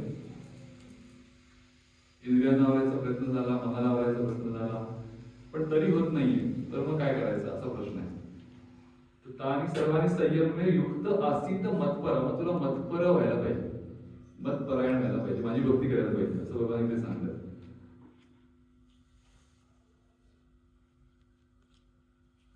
थोडक्यात याचा अर्थ असा आहे की माझ्या ताकदीने मी सगळं निग्रह करायचा प्रयत्न करतोय, संयम करायचा प्रयत्न करतोय, हे केल्यानंतरही होत नाही, तुम्ही काय करायचं?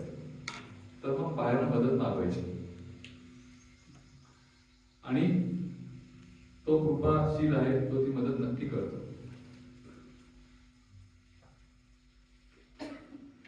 विनोबाजींनी याच्यावर खूप चांगलं भाष्य केलंय. त्यांनी सांगितलंय की माणसाच्या हातामध्ये इंद्रिय निग्रहासाठी दोन महत्वाच्या गोष्टी आहेत. एक म्हणजे संयम, दुसरं म्हणजे निग्रह. आणि संयम आणि निग्रह हे पूर्ण केल्यानंतर तिसरी गोष्ट जी आहे ती म्हणजे ईश्वर कृपा. संयम आणि निग्रह न करता तुम्ही ती करू शकत नाही. त्याच्यात त्यांनी भेद परत केला. निग्रह म्हणजे काय की एखादी गोष्ट नाहीच करणार, म्हणजे उपास करणं. इंद्रिय मला जिभेवर कंट्रोल पाहिजे ना, तर मी खाणारच नाही, याला निग्रह असं म्हणतात. त्यांनी सांगितलं की संयम हा निग्रहापेक्षा जास्त अवघड असतो. संयम असा करता की मी खाईन, पण मी थोडं युक्त आहार, युक्त विहार करेन. कारण संयमामध्ये तुम्हाला विवेक हा सतत जागरूक ठेवायला लागतो.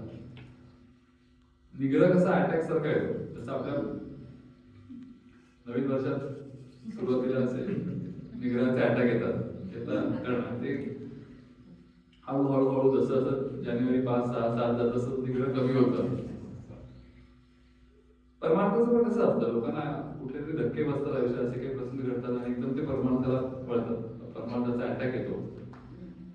पण जसं असं परिस्थिती सावरत जाते, होत जात, तसं असं याचा रस परत परत कमी होत जातो.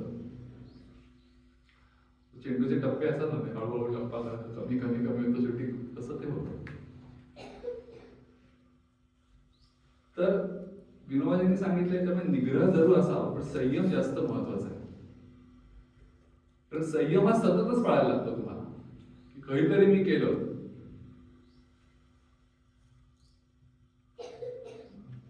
एक मित्र होता, तो 16 सोमवार करायचा.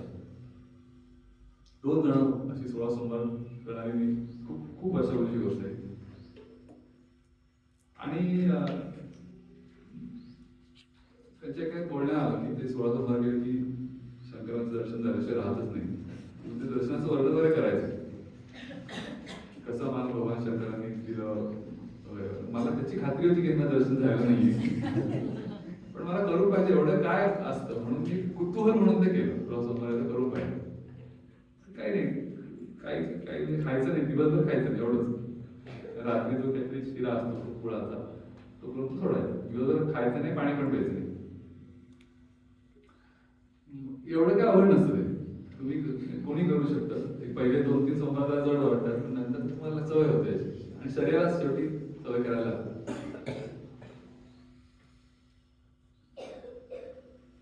पण त्याच्यामुळे काय फायदा होतो, तर तो ज्यांनी त्यांनी अनुभवून पाहावा की अशा प्रकारे खूप जण एकादशी करतात, कडक उपास करणारे खूप असतात, आठवड्यातनं गुरुवार कडक करणारे असतात. तर एक मानसिक ताकद तुमची वाढते. एखादी गोष्ट नाही करायची ठरवली तर मी ती करू शकतोय. पण ही शक्ती विनोबाजींनी सांगितली शेवटी संयमात तुम्हाला कन्वर्ट करता आली पाहिजे. म्हणजे एकदा करून होणारी गोष्ट नाही, तो सतत बुद्धाने तो सांगितलं. बुद्धाने 2 टोकं गाठून पाहिली स्वतः. एक टोक असं होतं की जेव्हा सगळं मिळत होतं, इतकं वैभव होतं.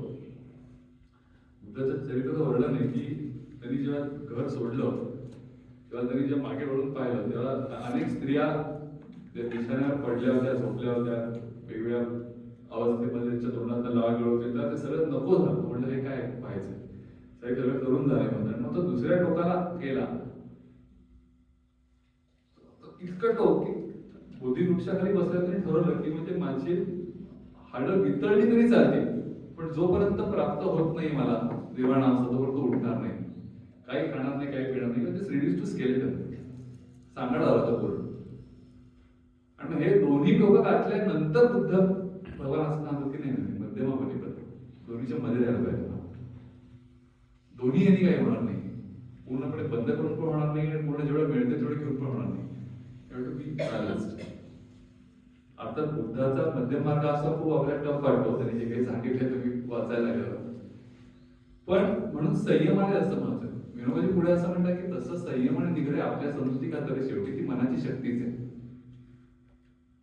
पण ही शक्ती पूर्ण वापरून झाल्यानंतरही जेव्हा असं वाटतं की नाही माझ्या शक्तीने होतच नाही, तेव्हा काय करायचं, तेव्हा मग तुम्हाला परवानगी आहे जी सुप्रीम ऑथॉरिटी त्याच्याकडनं शक्ती मागायची, ज्याला भक्ती असं म्हणतात, असं त्यांनी लिहिलंय. तेव्हा तुम्ही मतपर व्हा की माझ्याचे नाही होते, निग्रह मला आवश्यक होत नाही, सगळं करून सगळं जे माझ्या हातात करण्यासारखे ते सगळं केलं पण होत नाही, आता मग तू मदत माग. आणि ते मला आवडलं त्यांचं भाषण. त्याच्यात त्यांनी म्हटलंय की ही फार महत्वाची गोष्ट आहे की तुम्हाला दिलेली शक्ती वापरल्याशिवाय तुम्ही एक्स्ट्राची शक्ती जर वापरली तर तो लुच्चेपणा आहे. याचं कारण असं आहे तुम्हाला जी तुमची शक्ती वाटते ती खरी तुमची आहे का मुळात?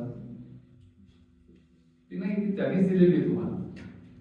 जसं लहान मुलाला पॉकेट मनी देतात, पॉकेट मनी दिलाय तुला, तो संपल्यावर मग काय लागले तर आहेत ना आई बाबा सांगतायला, पण पॉकेट मनी असताना तोच म्हणला की नाही मला पैसे आता नाही, तसं आहे. तुझी शक्ती इज लाईक अ पॉकेट मनी, ते तू आधी नीट वापर, मग नसेल तर माग. तर गजेंद्र मोक्षांची एक कथा आठवली. गजेंद्र मोक्षाची कथा आपल्याकडे नेहमी सांगितली जाते की जेव्हा गजेंद्राला सुश्रीने पकडलं तर तेव्हा त्यांनी सगळी ताकद लावली पाय सोडण्यासाठी, आणि सगळं करून झाल्यावर ज्या लक्षात आलं की नाही आता होतच नाहीये, तेव्हा ते कमळ त्यांनी सोडून विष्णूला बोलवलं आणि विष्णू भगवान आले. त्याच्या कसं उलट आलं असतं, समजा गजेंद्र म्हणलं असता की नाही विष्णू भगवान येतील, मी कशाला करू प्रयत्न, तर ते आले असते का? हा प्रश्न आहे की बरेच वेळा आपल्या आयुष्यात असं होतं की तो सगळं तो करणार आहे असं म्हणून जर मी माझ्या प्रयत्नामध्ये उणीव ठेवली तर तो आळस होतो. तुला जी, म्हणून स्वामी नेहमी म्हणायचे, तुला जी शक्ती बुद्धी दिली ती 100% वापरल्यानंतर देवाचा दावा करायला परवानगी, त्याच्या आधी करायला परवानगी नाही. तर युक्त असेल तर मतपर राहा. इंद्रिय निग्रह करण्यासाठी सुद्धा तो सहाय्यभूत होतो, पण त्याच्याकरता पहिली रिक्विजिट आहे की तू आधी युक्त असायला पाहिजे, जे काही तुला जे दिलेले आहे ते कॅपॅसिटीज तू पूर्ण वापरायला पाहिजे, आणि त्याच्यानंतर मतपर राहा. असं केलं तर वशे ही असते इंद्रिय, आणि तर ती इंद्रिय तुला वश होतील, आणि ती इंद्रिय वश करून घेतल्यानंतरच तसे प्रज्ञा प्रतिष्ठित.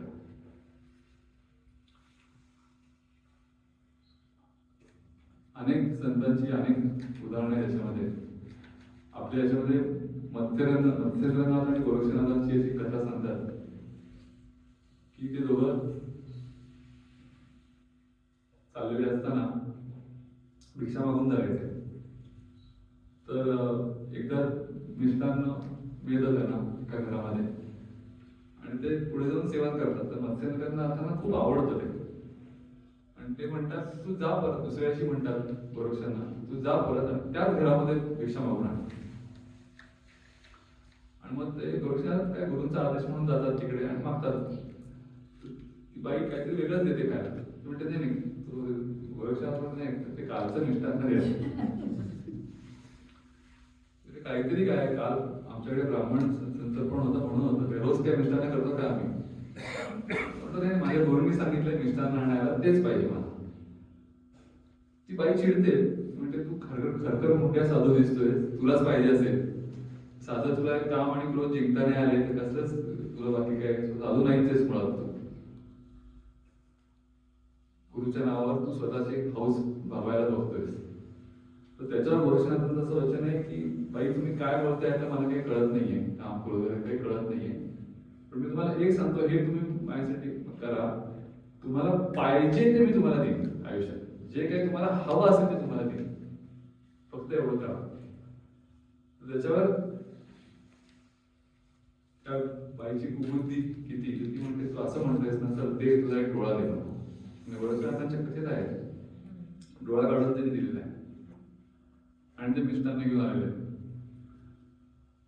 आणि मत्स्यला ते बघतात आणि ते म्हणतात ते काय झालं, तर ते म्हणतात असं असं सांगितलं त्या बाईने, डोळा काढून आलो. ते म्हटले माझ्यासाठी एवढं केलंस ना, तर मग अजून दुसरा डोळा दे, कारण एका डोळ्यात तरी माणूस जगू शकतो ना, तर दुसरा म्हटल्यावर ते दुसराही काढून देतात. आणि गोरक्षनाथ मी ही कथा अनेक ठिकाणी सांगितली जाते. त्याच्यानंतर मग त्यांनी सिद्धीने पूर्ण ते दोन डोळे गोरक्षनाथांनी परत दिलेले. किती निष्ठा असू शकते आणि निग्रह किती असतो, मला विषय ते माहितीच नाही असं म्हणतात. तर प्रज्ञा प्रतिष्ठिता म्हणजे काय,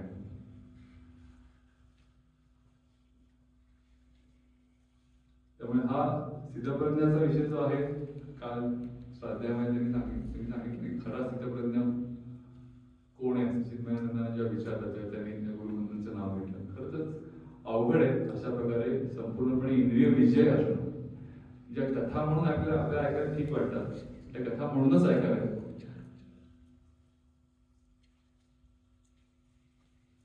पण एक गोष्ट आहे की गोंधळकर महाराजांच्या चरित्रात ती गोष्ट फार छान आहे याविषयी, की त्यांच्याकडे एक माणूस होता काम करायला आणि त्याला कोड होतो, भीती दिवजन म्हणतात ना, तर ते कोड होतं त्याला. आणि त्याला खूप त्याचं वैषम्य असं काय म्हणतात इन्फिरिटी कॉम्प्लेक्स सारखं होतं. तो सारखं महाराजांना सांगायचं. आणि मग शेवटी ते महाराज त्याला म्हणले की तू जा, तुला एक सेवा देतो, तू ती कर, तेवढं तू रामनाम घे रामच्या मंदिरामध्ये आणि राम तुझं हे घालवेल, सगळं कोड घालवेल. त्याप्रमाणे ते रात्रभर त्याला ते रामनाम घ्यायला सांगितलं आणि तो तसं करायला लागला. आणि त्याचं असं लक्ष आलं की अंगावरचं कोड जात आहे, कमी कमी होत चालतंय. बाकी काही एवढे ट्रीटमेंट करून जात नव्हतं, पण त्या एका ह्याने झालं. काही दिवस गेले, आठवडे झाले, त्याला खूप आनंद झाला, पण तो खूप सावध होता. तो म्हटला एवढी ताकद आहे रामनामामध्ये कोड घालण्याची. तो महाराजांकडे आला आणि म्हटला की एवढी ताकद आहे, तुम्ही किती वेडा आहे की मी ती ताकद हे शरीरातलं पांढऱ्याचं काळं करायला वापरतोय. हे जर मी मुख्य ह्याच्याकरता केलं, त्याच्या दर्शनाच्या हेतूने केलं, तो मला दर्शनच देईल ना मग. असं म्हणल्यावर असं चरित्रात लिहिले गोंधळकर महाराजांच्या, यांच्या डोळ्यात पाणी आलं. ते म्हणले खरं तुला कळलेलं आहे रामनाम कशासाठी घ्यायचं, तर मी तुला असा आशीर्वाद देतो की जी तुझं म्हणणं आहे बरोबर आहे, पुण्याई जी आहे ती कशासाठी खर्च करायची ही सगळ्यात महत्वाची गोष्ट आहे. ती शारीरिक व्याधींसाठी करायची नाही, तर ती ईश्वराच्या भेटीसाठी करायची. तर मी तुला असा आशीर्वाद देतो की तो रामराया त्या पुण्याई मध्ये काही घट होऊन देणारच नाही. तुला जे प्राप्त करायचंय त्याच्यासाठीच ती पुण्याई तो वापरेल, उलट त्याच्या व्याजावर तुझा कोडी बरा करेल. आणि असं पुढे आहे की त्या माणसाचा कोड काही दिवसात सगळा गेला, असं महाराजांच्या चरित्रामध्ये आहे. त्या मतपर हा जो शब्द आहे त्याच्याविषयी अनेक संतांच्या आयुष्यातले प्रसंग आहेत की मतपर असणं म्हणजे काय. त्याच्यामध्ये अर्थातच गीतेला सकाम भक्ती कधीच मान्य नाही. गीता मुळात सकाम भक्तीच्या पूर्णपणे अगेन्स्ट, जे काय करायचं ते परमेश्वरासाठीच करायचं याच्याकरताच ती अर्जुनाला सांगितली गेलेली आहे. आणि आपल्या सुदैवाने आपल्या सद्गुरूंनी ही गोष्ट आपल्यावर खूप ठासवलेली आहे की करायचं कशाला, गो टू सेल्फ कशाकरता करायचं.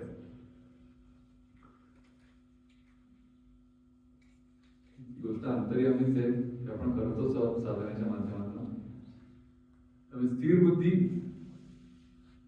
लक्षणं जी आहेत त्याच्यामध्ये खरं तर दोनच महत्वाच्या गोष्टी आहेत, एवढे शोध जरी सांगितले असले तरी. पहिली गोष्ट म्हणजे सर्व प्रकारच्या कामना त्या कमी व्हायला लागतात आणि त्या झाल्याशिवाय दुसरी गोष्ट जी आहे तो आतला आनंद जो आहे त्याच्यामध्ये आपल्याला रममाण होता येत नाही. अजून एक छान गोष्ट पूर्वी वाचली होती ती काशी, गुगलवर वाचली होती, काशीच्या प्रिन्स ऑफ काशी खरी घडलेली असं म्हणतात काशीमध्ये. काशीचा राजपुत्र होता, आत्मनी व आत्मना तुष्टा. कसं तर तो लहान असताना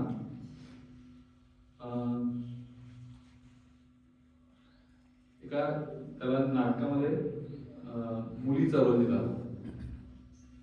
लहान मुलांना काही कळत नाही ना, बरेच वेळा आई हौसे खातर मुलांना बर्गर पुरकं घालणं किंवा उलट. मला याचा अनुभव आहे, असे फोटो बघितले होते. आमच्याकडे तर असं म्हणतात की माझे वडील कामानिमित्त बाहेर असायचे आणि घरी आई, आजी आणि माझी आत्या याच फक्त होत्या. आणि त्याच्यामध्ये सारखं ते त्यांचं पूर्ण कानावर पडून मी तेच ऐकायचो. ते गमत अशी आली एकदा की कुठलं तरी इंजेक्शन ज्याला मला डॉक्टरकडे नेलं होतं आणि भयंकर भीती ते इंजेक्शनची. त्यांची सुई काढली, पूर्वी जास्त काचेत करायचे. बाहेर लहान खूप 2-3 वर्षाचं असल्यामुळे पहिल्यांदा घेतलं. लहान सगळे बाहेर सगळे पेशंट बसले होते आणि ते इंजेक्शन द्यायला आल्यावर मी जोरात मेले मेले मेले मेले असे. कारण ते सतत ते त्यांचंच भाषा ऐकून.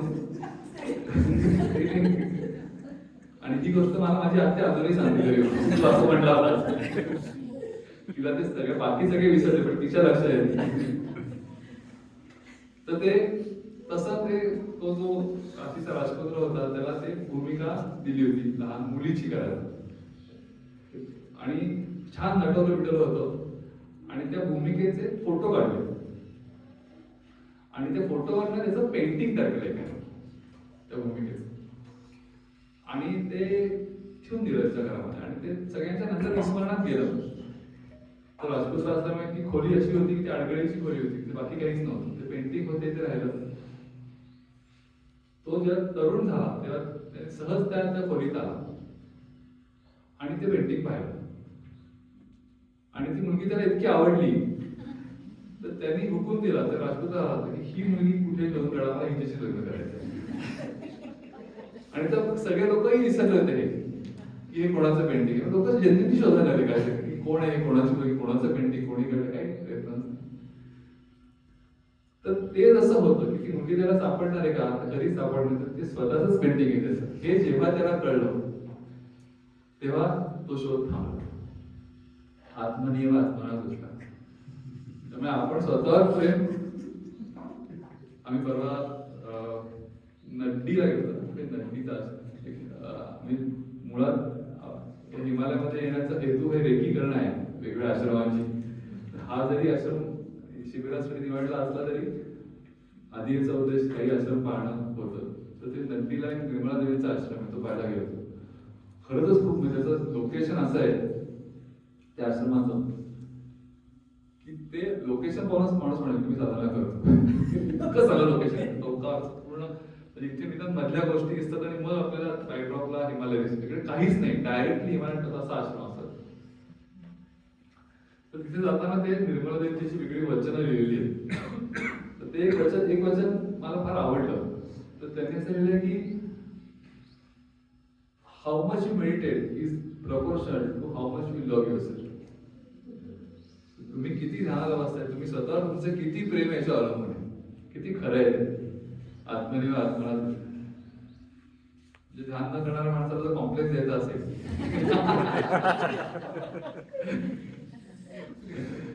तुम्ही स्वतःवर प्रेम करा. स्वतःवर खरंच प्रेम असेल तुम्ही काय करणार, दुसरं सोडून तुम्ही तेच करत राहा. आत्मनिव आत्मना. असा सगळा हा आनंदाचा विषय, स्वामी असं म्हणायचे आनंदाचा मार्ग आहे. फक्त तो आनंद कुठे आहे याचा शोध लागत नाही आपल्याला आणि आपण नको तिकडे शोधत बसतो आयुष्यभर. तुझं आहे तुझं पाशी, बरी तुझा आगा चुकल अशी जे म्हटलं त्यासाठी खरं. ते घेण्यासाठी थोडंसं वाचन करायला पाहिजे. म्हणजे विधान जे आहे ते आपलं चुकत नाही. कुठे आणि कसा प्रयत्न करायचा याची जाणीव आपल्याला. तशा करता हे सगळं करतोय आपण. मला वाटतं पाठांतर केल्यामुळे थोडासा उपयोग होतोय का लक्षात राहायचं. खरं करतं ते काय टॅक्सेशन आहे म्हणजे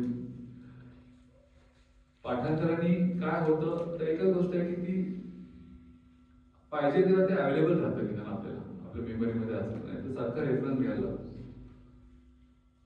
त्या अर्थात ते स्मरण खूप महत्वाचं आहे. त्याच्यामध्ये धोका नेहमी असं असतो की काही कारण असताना अहंकार व्हायची शक्यता असते. कारण सर्वसाधारणपणे आपल्याकडे अजूनही स्मरणशक्तीच्या आधारावर एखाद्या माणसाची बुद्धिमत्ता ठरवली जाते. काय वचन, काय ओव्या ज्ञानेश्वरीच्या, म्हणजे प्राजक्ताच्या फुलाचा सडाव होता. ते आजची गोडबोले पण आले होते. ते असं म्हणत, काय म्हणे तुम्ही खिशातलं पाकिट काढलं तरी 2-3 ओव्या पडतील म्हणे. आणि तो एक हाचा बसवला. इकडे तिकडे तुम्ही हेच घेऊन हिंडा सगळा. पण हे आपल्या आनंदासाठी आपण करतोय माहिती असायला पाहिजे की गेम नाही, हे आपल्याला मुख्य गोष्ट लक्षात राहावी सतत. आणि त्याचा दुसरा फायदा असा आहे की मनाला इकडे तिकडे काही गोष्ट द्यायची आपण चान्स देत नाही. हा मला खूप वेदमूर्तींचा जो हे झाला होता की पठणाचं का महत्व आहे एवढं, की तुम्ही मनाला भरकटण्याचा चान्सच देत नाही, त्याला एका ठिकाणी बांधून ठेवता. आणि शेवटी भगवंताचे शब्द आहे. ज्ञानेश्वर महाराजांनी देखील लिहिलंय की समर्थाच्या पंक्ती भोजने तळल्या भरल्या एकची भगवाने त्याचे श्रवणे अर्थे पठणे मोक्षची लाभायचे. समर्थ माणसाचं पंक्ती भोजन असतं ग्रँड बुफे. जी कोणी आहे ते सगळे तळल्या भरल्या, कुठली माणसं आली वरची खालची तर सगळे सगळ्यांना सारखंच भगवान नसतं. तैसे श्रवणे पठणे मनने मोक्षीच. काही करा गीतेचं तुम्ही, श्रवण करा फक्त, पठण करा, समान करा, तरी मोक्षीच मिळणार, एवढी गॅरंटी महाराजांनी दिलेली. आणि त्याच्यामुळे भगवंतांच्या तोंडातून आलेले प्रत्यक्ष शब्द आहेत, त्याच्याशी तुम्ही जेवढे संबंधित राहाल तेवढ्याचा उपयोग. चला म्हणजे सगळ्यांना आवडतं ते पठण. तर हा थोडासा प्रयोग होता. आपण होता अजून 2 दिवस करणार आहोत. इथेच थांबू. काही प्रश्न असतील तर तुम्ही लिहून ठेवा फक्त त्याच्यावर, म्हणजे आपल्याला ते शनिवारच्या शेवटच्या सेशन मध्ये घेते. हरिओम. बोला पुंडलिक वरदा हरी विठ्ठल श्री ज्ञानदेव तुकाराम पंढरीनाथ महाराज की जय. जगद्गुरु श्री ज्ञानेश्वर महाराज की जय. जगद्गुरु श्री तुकाराम महाराज की जय. परमहंस सद्गुरु स्वामी स्वरूपानंद महाराज की जय. परमहंस सद्गुरु स्वामी माधवनाथ महाराज की जय. परमहंस सद्गुरु स्वामी माधवानंद महाराज की जय. सब संतन की जय. जय जय रघुवीर।